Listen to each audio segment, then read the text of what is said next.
Action!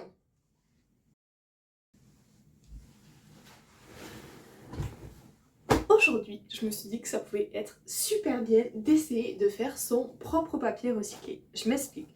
J'ai une liasse de CV qui ne sont plus à jour et je me vois très mal les jeter. J'ai cherché ce que je pouvais en faire et j'ai eu l'idée d'essayer de faire du papier recyclé. J'en ai jamais fait, donc on va tester ça. Donc j'ai tous mes papiers ici. J'ai un plaid, j'ai hop là mon ordinateur pour regarder un documentaire parce que je pense que ça va quand même être assez long, et comme j'ai pas mangé, j'ai un petit bouillon. Donc je vous propose de commencer par prendre votre liasse de papier et de tout découper en morceaux. Donc c'est parti. Et pour la toute petite histoire, il faut savoir que l'invention du papier, elle remonte à environ 2000 ans en Chine. Avant, c'est vrai qu'on écrivait sur tout ce qu'on pouvait trouver, que ce soit des tablettes en argile, les os d'animaux, le bambou, le bois, etc. Ensuite, après l'invention du papier, pendant de nombreux siècles, la fabrication du papier s'est resté un mystère que seuls les Chinois et les Japonais détenaient, et ce jusqu'au 8e siècle lors de la bataille de Talas contre le califat abbasside. Nombre de Chinois sont enfermés et finissent par révéler les secrets de la fabrication du papier. Forcément, on comprend vite les avantages du papier, notamment dans les domaines religieux et de la science. Alors, ensuite, on va passer à la réalisation du tamis. On peut très bien l'acheter en grande surface, mais j'avais envie d'essayer de le faire toute seule, notamment parce que je trouve que c'est quand même beaucoup plus satisfaisant quand on réussit à faire les choses nous-mêmes. J'ai acheté une toile de peinture, je me suis dit que ça pouvait être pas mal pour me servir de base, même si je ne suis absolument pas sûre du résultat, et une grille de maillage. On va essayer tout ça. On va commencer à retirer la toile de peinture pour vider le tout. Et moi, en attendant, je vais vous parler de l'histoire du tamis. Il faut savoir que j'adore l'histoire, donc tant qu'à faire, autant vous faire un petit cours au passage. Donc, le tamis, on a 3 légendes autour du tamis. Effectivement, à la base,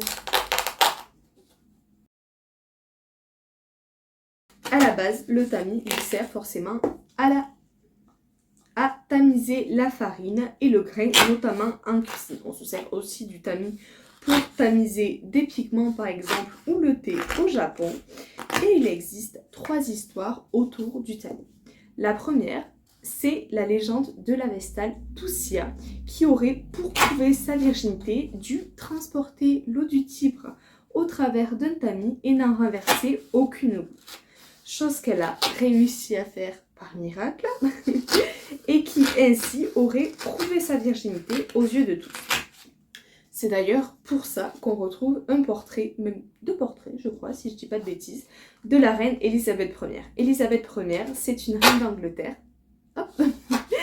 qui a vécu au XVIe siècle, si je ne dis pas de bêtises. Elle a été reine de 1558 à 1603 et elle était réputée pour être la reine vierge. Effectivement, Elisabeth, elle a fait connaître durant son règne qu'elle serait connue comme étant la reine vierge et qu'elle ne voulait aucun homme pour diriger avec elle le royaume d'Angleterre.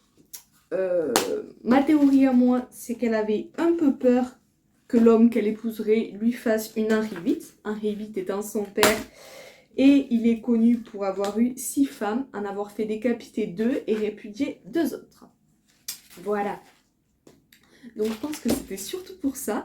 Mais quoi qu'il en soit, on a 2 portraits de la reine Elisabeth tenant avec elle un tamis pour prouver sa virginité, justement en référence à la Vestale Toussia. La dernière histoire sur le tamis, elle nous vient de Socrate, donc un philosophe, qui nous disait que pour adresser une parole à quelqu'un ou un discours, il fallait d'abord s'assurer que nos paroles traversent les 3 tamis, à savoir le tamis de la vérité, le tamis de la bonté et le tamis de la nécessité. Si vos paroles n'étaient ni bonnes, ni nécessaires, ni véridiques, alors il ne servait à rien de les dire.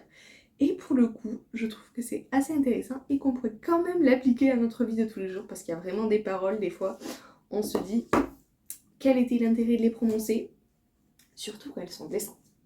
Alors, j'ai été chercher un ciseau et je suis en train de réfléchir dans quel sens je vais mettre ma maille. Hop, une fois qu'on a coupé la toile, je pense que je vais la mettre dans ce sens, ce sera beaucoup plus simple. Alors on va couper ça et je vais vous montrer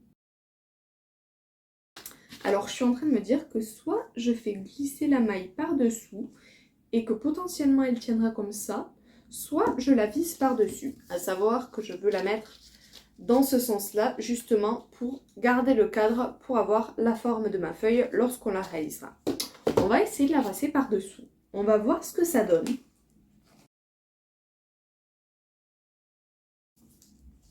Comme ça, finalement, c'est plutôt pas mal. Oh, je me dis qu'on peut même s'en servir pour faire des courts-métrages, ça.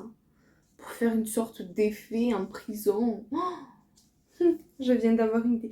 Oui, il faut savoir que j'aime beaucoup le cinéma, que je veux travailler dans le cinéma et que j'ai un compte sur les réseaux sociaux, justement, où je refais des actings et j'ai prévu de faire quelques courts-métrages, notamment sur des personnages historiques. J'adore l'histoire, vous l'avez peut-être remarqué.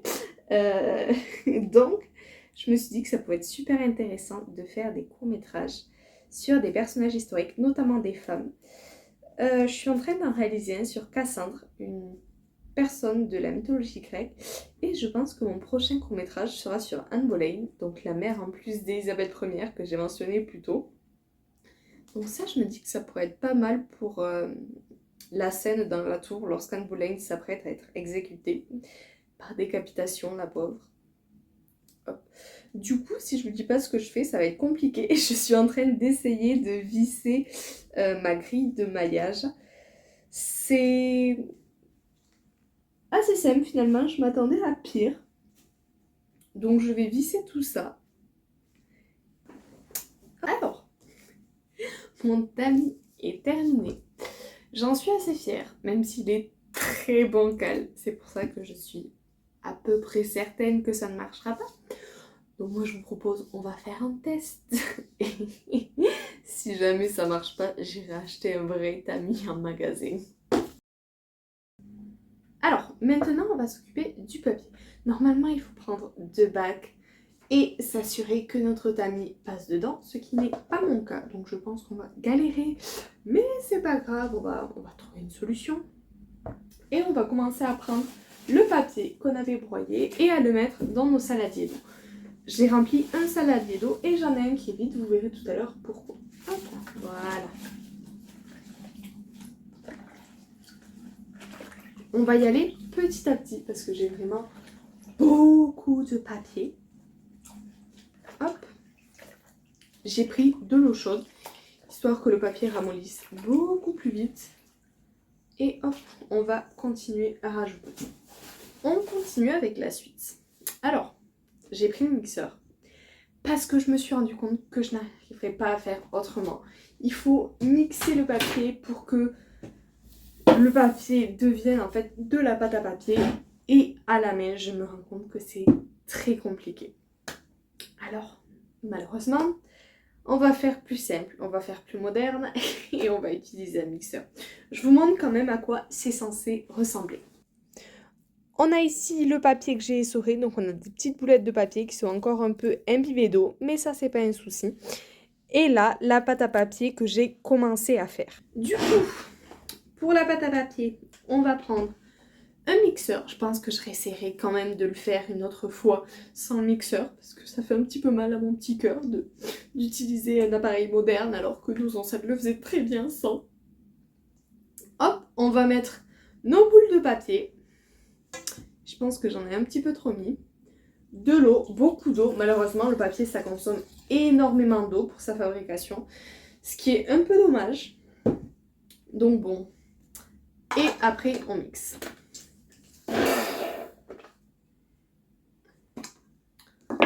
Hop, et on va verser. Voilà.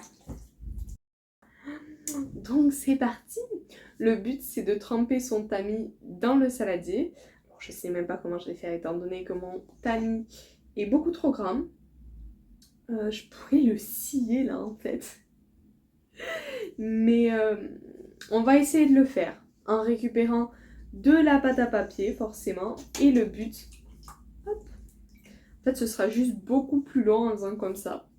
Mais c'est pas grave, c'est de tamiser. Hop là. On aura un papier très épais je pense. En faisant comme ça. Hop. Je vais essayer en fait d'éponger au maximum pour que ce soit déjà un peu plus présentable. Alors, on va faire un petit update. Il est assez tard. Je suis en train de faire d'autres feuilles. J'ai trouvé une technique beaucoup plus pratique. Ça consiste à mettre de la pâte à papier dans une carafe, de la remplir d'eau, de placer le tamis sur notre barquette, étant donné que moi elle était trop petite, et vous verrez que c'est tout de suite beaucoup plus simple. Je vous montre.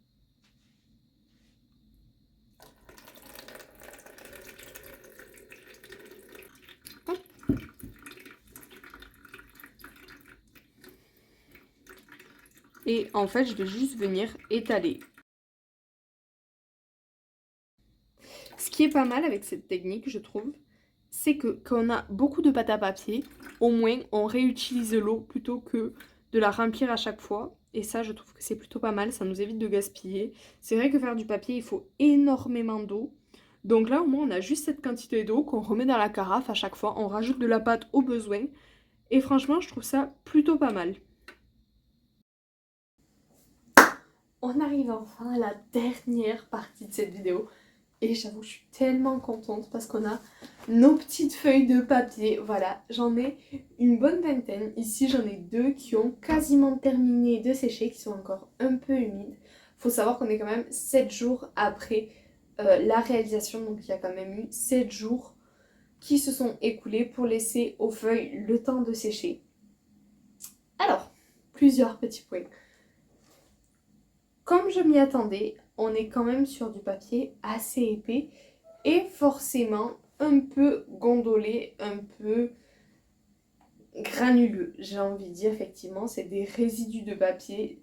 Je m'y attendais. Je pense que la prochaine fois, j'essaierai davantage d'aplatir mon papier. Mais ça ne change rien au fait que je suis tellement contente d'avoir réussi à faire mon propre papier. Là, on a les restes d'un premier échec.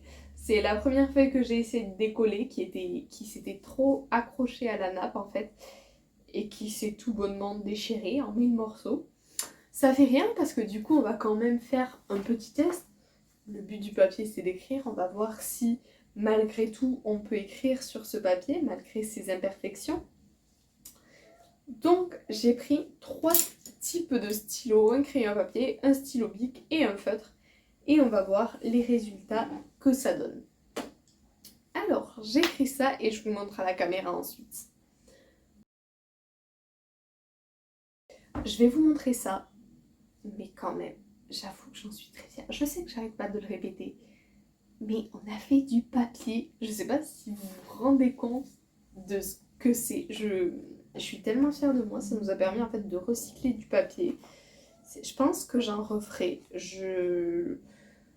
J'essaierai de colorer mon papier la prochaine fois. J'essaierai de faire ça moins épais, un peu plus droit. J'essaierai de davantage écraser mon papier en amont, car sur certaines feuilles, en fait, j'ai des bouts de papier qui sont restés, qui sont un peu trop gros et qui me font des taches de couleur. Mais bon, c'est pas grave. Mais